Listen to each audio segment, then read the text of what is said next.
Yes, welcome to the next lecture of DSP. In this lecture, we will be discussing impulse invariant design method. It is kind of a really simple and easy method. So let's just going.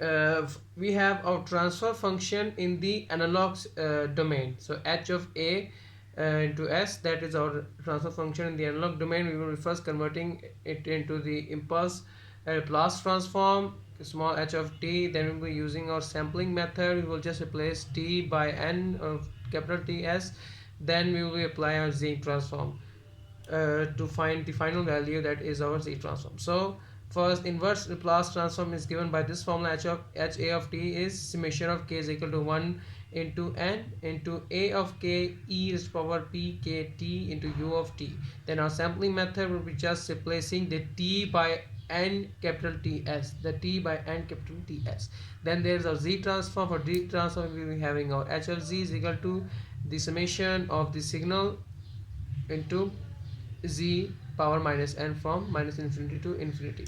So our analog system transfer function can also be written entirely by this whole process as summation of k is equal to 1 by into to n a k summation of n is equal to 0 to infinity e power pk power n capital Ts into z power minus n. So for example, if we are given the Laplace transfer function h of s is equal to s by 2 and our sampling frequency as 10 hertz,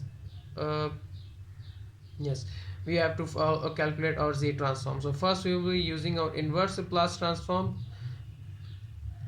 and the inverse Laplace transform of 2 by s plus 2 is 2 e is to minus 2t into u of t. And to calculate our time, which is the inverse of our sampling frequency, we have 0.1 second, right? So 0.1, that is our t.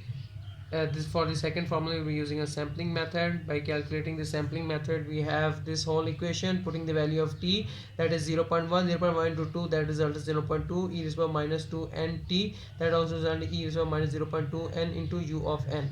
Alright, now if we are given an expression in this form, we can calculate its z transform is given as z into e power minus a n into u of n. So this is kind of like that. We will be taking our constant outside and taking the inverse of this term, e is to minus 0.2 n. So a here is our 0.2 and n is likewise e is to minus a n, that is equal to e is to minus 0.2 n. And we know by calculation e is to minus 0.2 is equal to 0.8187. So by using the z transform of this term, we will be having this whole formula, and by putting the values in this whole equation, we will be calculating our z transform. Our the constant 0.2 into z divided by z minus e raised to power minus a, and here e raised to minus a is equal to e raised to minus 0.2, and e raised to minus 0.2 is equal to 0.8187. So this is 0.8187.